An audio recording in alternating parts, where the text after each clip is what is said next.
Hello दोस्तों, स्वागत है एक बार फिर से आप सभी का आपके अपने YouTube channel GK and GS Raju Prajapat पर। तो दोस्तों, हमने बिंदुसार के बारे में पढ़ लिया था। बिंदुसार के बारे में हमने सब कुछ बातें जानी। उसके बाद में देखो, आज हम शुरू करते हैं सम्राट अशोक के बारे में। तो महान सम्राट अशोक के बारे में हम जानते हैं। यदि मैं बात करूं सम्राट अशोक के, सबसे पहले बात आती है शासनकाल की। तो सम्राट अशोक का जो शासनकाल था वो 272 ईसा पूर्व से इनका शासनकाल शुरू हुआ था और 232 ईसा पूर्व तक ये शासक रहे थे। आगे की हम बात करते हैं। इसके बाद में जन्म की बात करें कि सम्राट अशोक का जन्म कब हुआ था, कहाँ पर हुआ था, इनकी माता का क्या नाम था, इनके पिता का क्या नाम था। पहली बात हम यही जानते हैं। तो 304 ईसा पूर्व में, कब की बात है, 304 ईसा पूर्व में सम्राट अशोक का जन्म आपके सामने पाटलिपुत्र में होता है। इनके पिता का नाम बिंदुसार था और बौद्ध ग्रंथों के अनुसार इनकी माता का नाम सुभद्रांगी था। ठीक है, ये चार बातें आपको ध्यान रखनी है कि इनका जन्म 304 ईसा पूर्व में पाटलिपुत्र में हुआ, इनके पिता का नाम बिंदुसार था और इनकी माता का नाम सुभद्रांगी था। देखो, उनकी बात कर लेते हैं हम। यदि मैं बात करूं इनके जन्म की, तो इनका जन्म हुआ था 304 ईसा पूर्व में। इनका जन्म 304 ईसा पूर्व में हुआ था। कहाँ पर हुआ था? पाटलिपुत्र में। ठीक है, इनका जन्म पाटलिपुत्र में हुआ था। देखो, इसके बाद में हम बात करते हैं कि सम्राट अशोक के पिता का क्या नाम था। तो इनके पिता का नाम था आपके सामने बिंदुसार। क्या नाम था? बिंदुसार। बाद में हम बात करें इनकी माता की, तो इनकी माता का नाम था सुभद्रांगी। ध्यान रखना इस चीज का कि बौद्ध ग्रंथों के अनुसार इनकी माता का नाम क्या था? सुभद्रांगी था। इसके बाद देखो हम बात करते हैं, तो ये 3-4 बात हो गई। इनका जन्म 304 ईसा पूर्व में पाटलिपुत्र में हुआ। इनके पिता का नाम बिंदुसार था और इनकी माता का नाम क्या था? सुभद्रांगी इनकी माता का नाम था। इसके बाद देखो, एक नाम आता है इनके कुलगुरु। ठीक है, तो इनके कुलगुरु थे, उनका नाम था आजीवक मुनि जानसेन। ध्यान रखना, थोड़ा बहुत अच्छा क्वेश्चन बन सकता है यहां से कि इनके गुरु कौन थे, कुल गुरु कौन थे। तो जो सम्राट अशोक है उनके कुल गुरु थे आपके सामने आजीवक मुनि जानसेन। क्या नाम था? आजीवक मुनि जानसेन। आजीवक मुनि जानसेन सम्राट अशोक के कुल गुरु थे। इसके बाद में देखो, अब जब सम्राट अशोक शासक बने, जन्म हो गया, जन्म होने के बाद में शासक बनेंगे। जब ये शासक बने, उससे पहले ये उज्जैन बोल दो या अवंतिका बोल दो, उज्जैन या अवंतिका के प्रांतपाल थे। अब प्रांतपाल का मतलब यानी कि गवर्नर थे। तो थोड़ा सा आपको ये ध्यान रखना है कि ये जब शासक बने, उससे पहले कि ये जब शासक बने थे, तो शासक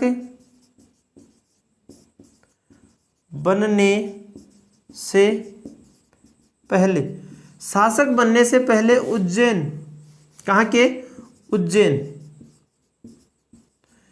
इसको अवंती भी बोल सकते हो आप।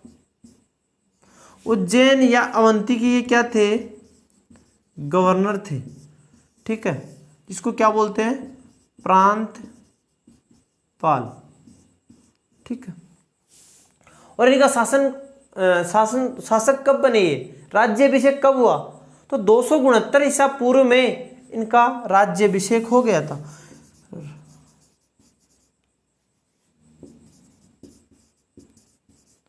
तो इनका राज्याभिषेक 269 ईसा पूर्व में इनका राज्याभिषेक हुआ था। तो सम्राट अशोक का जो विधिवत राज्याभिषेक हुआ था वो कब हुआ था? 269 ईसा पूर्व में इनका राज्याभिषेक हुआ था। अब देखो,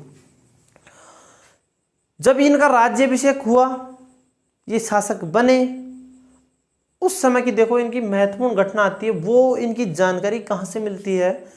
तो इनकी एक जानकारी मिलती है कि इनका जब राज्याभिषेक हुआ 269 ईसा पूर्व में, इनका जब राज्याभिषेक हुआ, उससे पहले इन्होंने अपने 99 भाइयों की क्या कर दी थी? हत्या कर दी थी। और इनका एक सगा भाई था जिसका नाम था तिस्य। उसको छोड़कर, कि सम्राट अशोक ने अपने सगे भाई तिस्य को छोड़कर अपने 99 भाइयों की हत्या कर दी थी। उसके बाद भी क्या बने थे? इनका राज्याभिषेक हुआ था। ये जानकारी मिलती है आपके सामने सिंहली अनुश्रुतियों के अनुसार। कहाँ से मिलती है? सिंहली अनुश्रुतियों के अनुसार। जबकि एक इतिहासकार है जिनका नाम है लामा तारानाथ। इतिहासकार लामा तारानाथ का मानना है और उन्होंने कहा है, लिखा है कि इन्होंने 99 भाइयों की हत्या नहीं की थी, जबकि इन्होंने अपने 6 भाइयों की क्या की थी? हत्या की थी। और इनका एक अभिलेख है, उनमें इनके कुछ जीवित भाइयों व परिवार की जानकारी भी मिलती है। तो ये कौन बोलता है? तो इतिहासकार लामा तारानाथ ये चीज बोलते हैं। तो ध्यान रखना है कि जब ये इनका राज्याभिषेक हुआ उससे पूर्व में इन्होंने कितने अपने 99 भाइयों की क्या की थी? हत्या की थी। ठीक है। और अपना एक सगा भाई था जिसका नाम क्या था? इनका एक सगा भाई था जिसका नाम था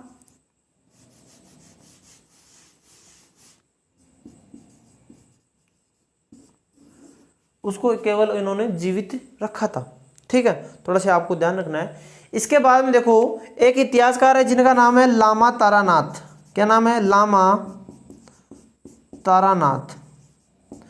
लामा तारानाथ का मानना है कि इन्होंने अपने सभी यानी कि 99 भाइयों की हत्या नहीं की थी, इन्होंने अपने 6 भाइयों की क्या की थी? हत्या की थी। 6 भाइयों की तो इन्होंने हत्या कर दी, उसके बाद में इनका राज्याभिषेक हो गया। और ये जो प्रमाण देते हैं इतिहासकार लामा तारानाथ, वो प्रमाण देते हैं कि इनका जो 5वां शिलालेख है किसका? सम्राट अशोक का। लामा तारानाथ प्रमाण देते हैं कि जो सम्राट अशोक का 5वां शिलालेख है, कौन सा? 5वां शिलालेख। 5वां शिलालेख है, उसमें कुछ जीवित भाइयों की क्या दी गई है?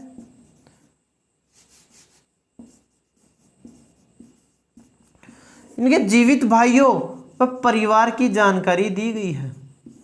जीवित भाइयों व परिवार की जानकारी दी गई है। कहां पर दी गई है? तो इतिहासकार लामा तारानाथ के अनुसार सम्राट अशोक का जो 5वां शिलालेख है उसमें कहा गया है कि इन्होंने अपने 6 भाइयों की हत्या की थी और कुछ भाइयों को इन्होंने जीवित छोड़ दिया था।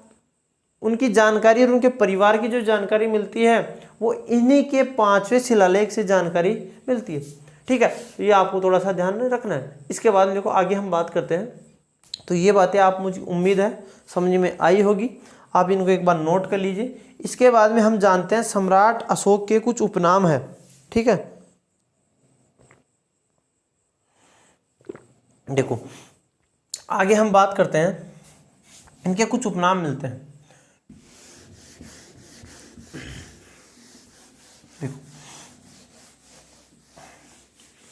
देखो हम इनके उपनामों की बात करते हैं।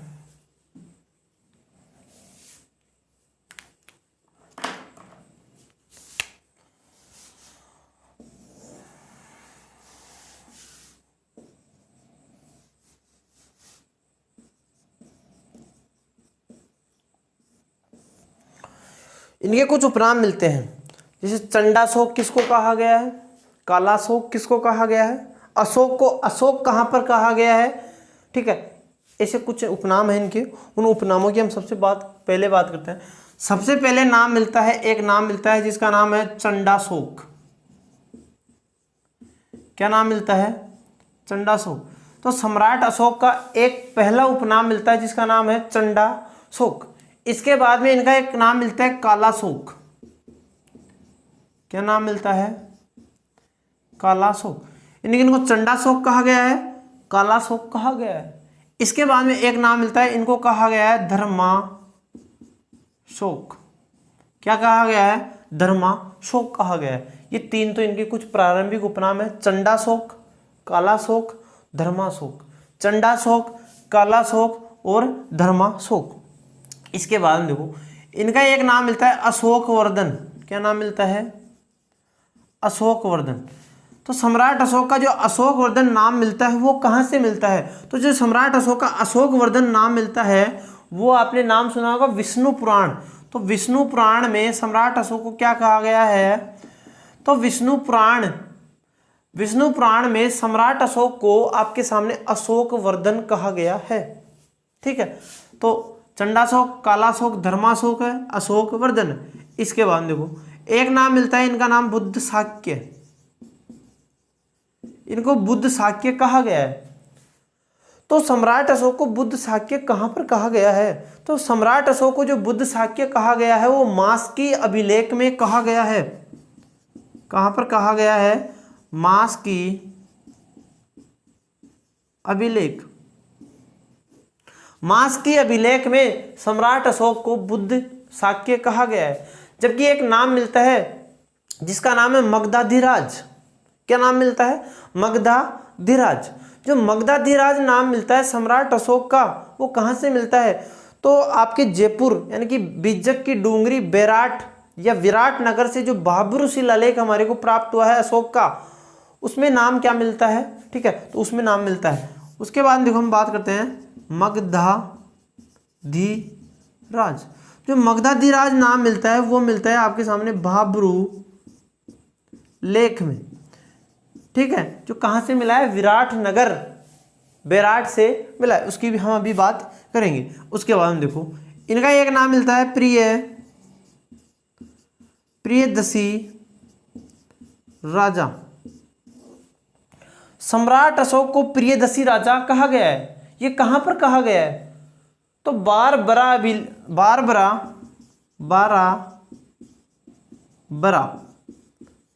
गुहा लेख में। थोड़ा सा नाम ध्यान रखना है कि जो बारबरा जो गुहा लेख है उसमें सम्राट अशोक को प्रियदर्शी राजा कहा गया है। क्या कहा गया है? प्रियदर्शी राजा कहा गया है। अब देखो ये कुछ उपनाम हो गए, जबकि इनका एक नाम मिलता है, आपको नाम पता है, अशोक। तो अशोक नाम कहाँ से मिलता है? तो अशोक का अशोक नाम मिलता है आपके सामने मास्की अभिलेख, मास्की, उद्गोलन, नेतुर, ये कुछ है नाम। उद्गोलन, एक नाम मिलता है यहाँ पे गुर्जरा। देखो मास्की है, गुर्जरा है, उद्गोलन है, एक नाम मिलता है नेतुर। तो ये कुछ उपनाम है, ध्यान से समझना सम्राट अशोक के उपनाम क्या क्या हैं। तो जो सम्राट अशोक के कुल उपनाम है वो आपके सामने ये इतने उपनाम मिलते हैं, मुख्य उपनाम है। देखो इनका उपनाम मिलता है चंडाशोक, इनको कहा गया है कालाशोक, धर्माशोक। इसके बाद में महत्वपूर्ण नाम आता है कि विष्णु पुराण में सम्राट अशोक को अशोक वर्धन कहा गया है, जबकि मास्की अभिलेख में सम्राट अशोक को बुद्ध शाक्य कहा गया है। इसके बाद में हम बात करते हैं कि बाबरू जो शिलालेख हमारे को बेराट जयपुर से प्राप्त हुआ है, वहां पर सम्राट अशोक को मगधाधिराज कहा गया है, जबकि बराबर गुहा लेख जो प्राप्त हुआ है उसमें सम्राट अशोक को प्रियदर्शी राजा कहा गया है। इसके बाद में हम बात करते हैं कि सम्राट अशोक को अशोक किन किन अभिलेखों में कहा गया है। अशोक का नाम अशोक कहाँ पर मिलता है? तो मास्की है, नेतुर है, गुर्जरा है और इसके बाद में उद्गोलन। ये चार जो हमारे को ये अशोक का अशोक नाम मास्की, उद्गोलन, गुर्जरा और नेतुर, इन चार अभिलेखों से हमारे को प्राप्त होता है। तो थोड़ा सा आपको ध्यान रखना है कि अशोक के क्या क्या उपनाम थे। देखो इसके बाद देखो हम बात करते हैं अशोक की एक महत्वपूर्ण बात करते हैं। तो ये इनकी कुछ जानकारी के स्रोत है। अब देखो अशोक ने अपने प्रारंभिक समय में किस धर्म को स्वीकार किया था? तो मैं बता चुका हूं वैसे तो कि अशोक ने अपने प्रारंभिक समय में शैव धर्म को स्वीकार किया था, कि ये प्रारंभिक समय में शैव धर्म के क्या थे? शैव धर्म के अनुयायी थे। लेकिन 261 ईसा पूर्व में सम्राट अशोक के द्वारा एक बहुत ही महत्वपूर्ण, खतरनाक और भयंकर युद्ध लड़ा गया था। उसका नाम था कलिंग का युद्ध। 261 ईसा पूर्व में सम्राट अशोक के द्वारा कलिंग का युद्ध लड़ा जाता है और उस युद्ध में इन्होंने भेरी घोष की नीति अपनाई थी। बड़े क्रूरता के साथ में इन्होंने कार्य किया था, अत्याचार फैलाया, बड़े संख्या में यहाँ पर लोग मारे गए, सैकड़ों लोग मारे गए, खूनों से धरती लथपथ हो गई। जब ये दृश्य उन्होंने देखा उसके बाद में सम्राट अशोक की हाथों से तलवारें छूट गई थी। उसी समय इन्होंने भेरी घोष के स्थान पर धम्म घोष को अपना लिया था।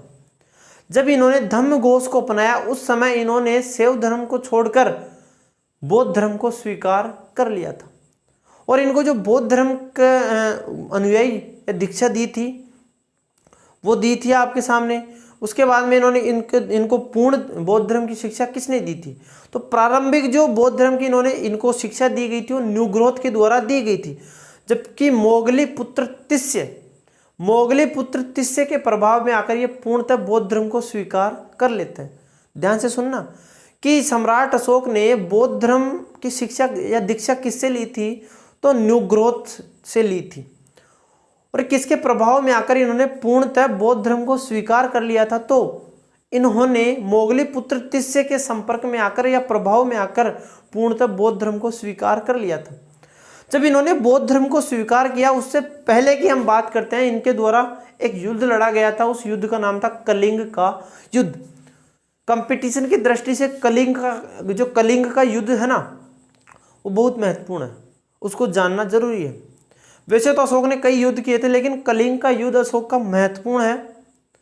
अशोक ने यहाँ पर बहुत ज्यादा बर्बरता दिखाई थी, क्रूर था अशोक। क्या था? क्रूर था। देखो हम बात करते हैं कलिंग का युद्ध। किस युद्ध की बात करते हैं? तो हम बात करते हैं, कलिंग कहाँ पर पड़ता है? कलिंग पड़ता है उड़ीसा में। कलिंग का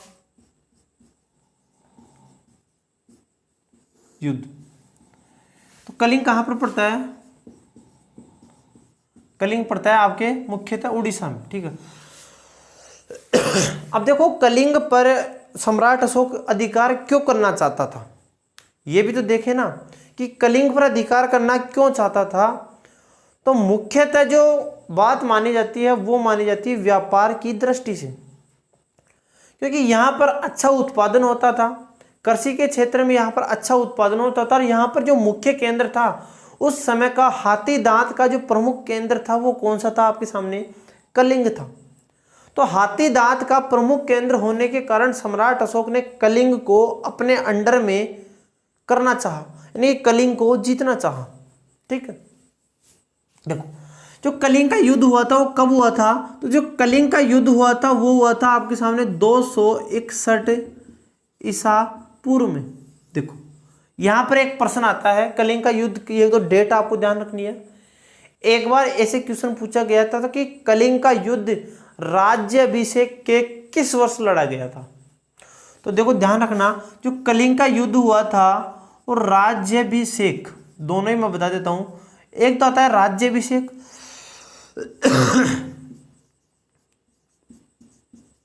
देखो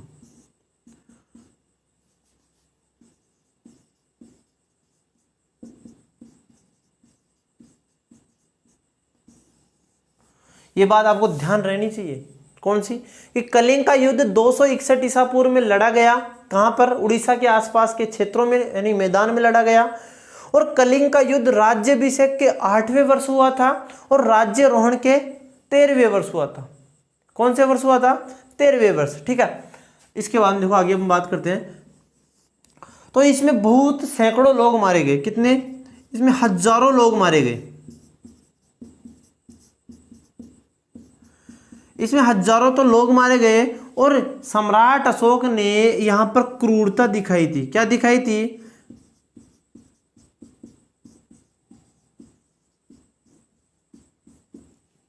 अब देखो ये युद्ध हुआ किसके साथ में हुआ? तो यहां का शासक था आपके सामने नंदराज।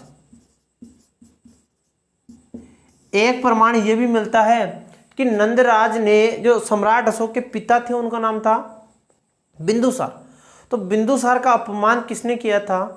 तो जो नंदराज है भाई साहब, इन नंदराज भाई साहब ने बिंदुसार का क्या किया था? अपना अपमान किया था। इस अपमान का बदला लेने के लिए सम्राट अशोक ने कलिंग पर आक्रमण किया और कलिंग को 261 ईसा पूर्व में किसने जीत लिया?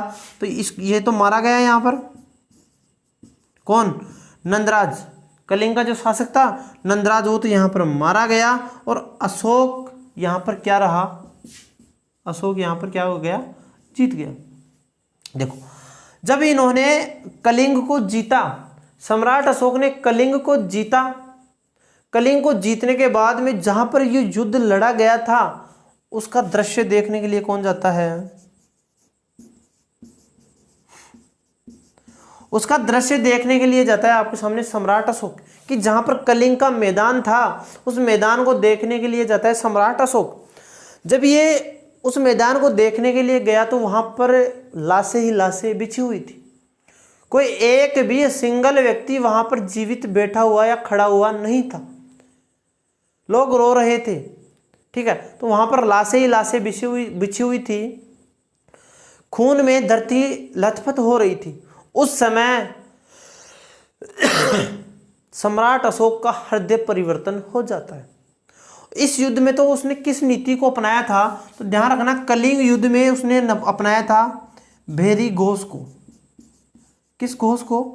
कि कलिंग का जो युद्ध हुआ था उसमें सम्राट अशोक ने भेरी घोष को अपनाया था। जब ये दृश्य देख रहा है कौन? सम्राट अशोक। जब ये दृश्य देखा जा रहा था तो उसका हृदय परिवर्तन होता है और उसको दुख होता है। इस युद्ध का पछतावा होता है, मानव जो नरसंहार हुआ है उसका पछतावा होता है। तो इसके हाथों से तलवारें छूट गई। वहीं पर उसी मैदान में सम्राट अशोक के हाथों से क्या छूट गई? तलवारें छूट गई। जब और तलवारें छूट गई, धरती पर गिरी, गिरते ही इन्होंने कसम खा ली कि आज के बाद में मैं कभी युद्ध नहीं करूंगा। ये कसम खाई। और सम्राट अशोक के जीवन का अंतिम युद्ध कौन सा माना जाता है? तो सम्राट अशोक के जीवन का अंतिम युद्ध था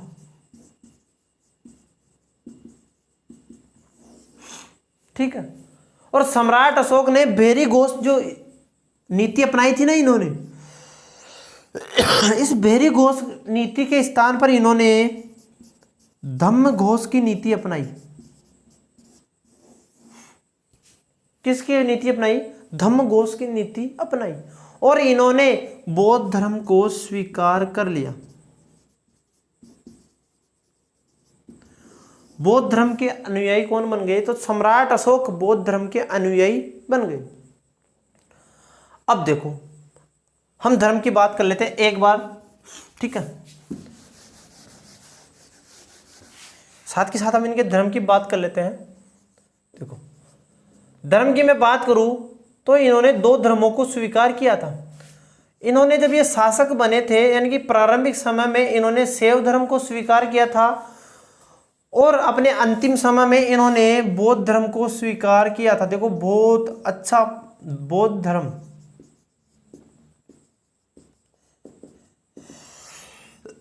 यहां से बहुत अच्छा प्रश्न बन जाएगा।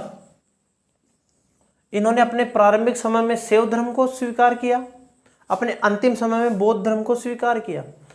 अब ये जानकारी कहां से मिलती है कि इन्होंने शैव धर्म को स्वीकार किया था अपने प्रारंभिक समय में? तो हमने पढ़ा था कल्हण ने किस पुस्तक की रचना की थी? तो कल्हण ने राजतरंगिणी पुस्तक की रचना की थी। ये भारत का प्रथम ऐतिहासिक ग्रंथ कौन सा था? राजतरंगिणी था। यानी कल्हण की जो पुस्तक थी राजतरंगिणी, वो भारत की प्रथम ऐतिहासिक पुस्तक या ग्रंथ माना जाता है, जिसमें कश्मीर का हमारे को इतिहास मिलता है। उससे हमारे को जानकारी मिलती है किससे?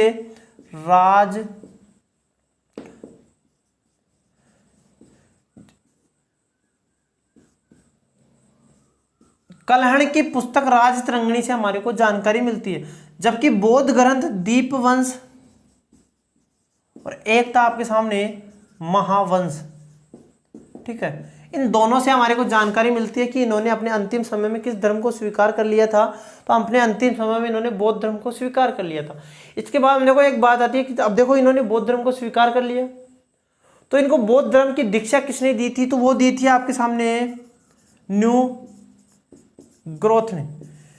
सम्राट अशोक को बौद्ध धर्म की दीक्षा किसने दी थी? तो न्यू ग्रोथ ने दी थी। और मोगली पुत्र तिस्य के संपर्क में आकर या प्रभाव में आकर, किसके? मोगली पुत्र तिस्य। मोगली पुत्र तिस्य के प्रभाव में आकर इन्होंने पूर्णतः किस धर्म को स्वीकार कर लिया था? तो पूर्णतः इन्होंने बौद्ध धर्म को स्वीकार कर लिया था। तो थोड़ा सा आपको ध्यान रखना है कि इनका धर्म कौन सा था। अब देखो, अभी इनके धर्म की बात आ रही है कि इनका धर्म कौन सा था। तो इनका धर्म था बौद्ध धर्म। तो सम्राट अशोक ने बौद्ध धर्म स्वीकार किया। इसका तथ्य यानी कि महत्वपूर्ण या प्रमाणिक प्रमाण हमारे को कहां से प्राप्त होता है? तो इनका हमारे को जो महत्वपूर्ण प्रमाण प्राप्त होता है वो प्राप्त होता है आपके सामने बेराट या विराट नगर से हमारे को बाबरू शिलालेख प्राप्त हुआ है। सम्राट अशोक के समय का बाबरू शिलालेख प्राप्त हुआ, उससे हमारे को सम्राट अशोक के बौद्ध धर्म ग्रहण करने की तथ्य यानी कि महत्वपूर्ण बात प्राप्त होती है। उसमें यह लिखा हुआ है कि सम्राट अशोक ने बौद्ध धर्म ग्रहण कर लिया था। और कहाँ से मिला है ये? बेराट की डूंगरी बीजक की डूंगरी बेराट विराट नगर से हमारे को प्राप्त हुआ है। ठीक है, 1837 में इसकी खोज की गई, लेकिन इसकी कैप्टन बर्टन के द्वारा 1840 ईस्वी में इसकी पूर्णतः खोज की गई थी। बीजक की डूंगरी से प्राप्त हुआ है। इसमें अशोक के बुद्ध धर्म और संघ की भी जानकारी प्राप्त होती है। वर्तमान में ये कहाँ पर रखा हुआ है? तो कोलकाता संग्रहालय में ये रखा हुआ है। कौन सा? बाबरू जो शिलालेख है वो सम्राट अशोक का सबसे बड़ा व सुरक्षित अभिलेख कौन सा है? वही है, बाबरू शिलालेख है। और बाबरू शिलालेख वर्तमान में कहाँ पर रखा हुआ है? तो कोलकाता संग्रहालय में ये रखा हुआ है। ठीक है, ध्यान रखना है इसका। बीजक की डूंगरी से प्राप्त हुआ था, विराटनगर जयपुर से, बेराट से। ठीक है, आगे हम बात करते हैं। तो ये हो गया सम्राट अशोक का धर्म। ठीक है, धर्म के बारे में थोड़ा सा ध्यान रखना है, धर्म से अच्छा क्वेश्चन बन सकता है। इसके बाद देखो हम एक और बात करते हैं। इसके बाद में बात करेंगे हम अशोक का धम्म की बात करते हैं। हमने बात की कि इन्होंने भेरी घोष के स्थान पर धम्म घोष अपना लिया। तो धम्म घोष अपनाया तो इनके धम्म की बात करते हैं। कौन सा? अशोक का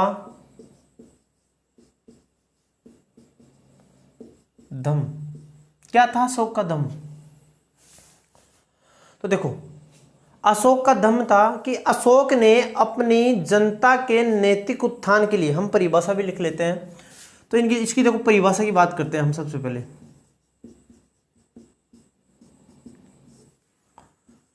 कि अशोक ने अपनी जनता के नैतिक उत्थान के लिए, अपनी जनता के नैतिक उत्थान के लिए संहिता, जिसको क्या बोल सकते हो आप? कानून। संहिता या कानून या नियम भी बोल सकते हो, प्रस्तुत किए।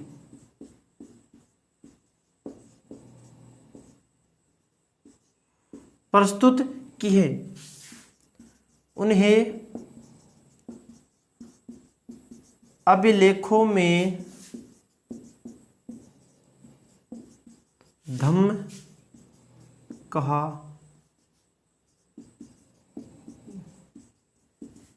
गया है।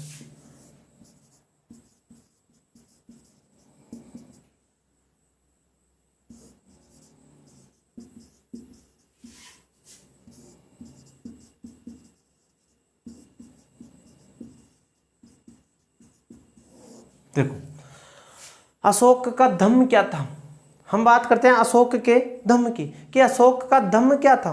तो देखो इसकी परिभाषा आती है कि अशोक ने इसकी परिभाषा आती है कि अशोक ने अपनी जनता के नैतिक उत्थान के लिए जो नियम बनाए, जो कानून बनाए, उन्हीं कानूनों को, उन्हीं नियमों को, उन्हीं संहिता को अभिलेखों में क्या कहा गया है? तो अभिलेखों में उनको धम्म कहा गया है। तो ये था कि अपनी जनता के नैतिक उत्थान के लिए जो कानून या संहिता प्रस्तुत की सम्राट अशोक के द्वारा, उनको अभिलेखों में धम्म कहा गया है। और इसका उल्लेख या इसकी जानकारी हमारे को कहाँ से मिलती है?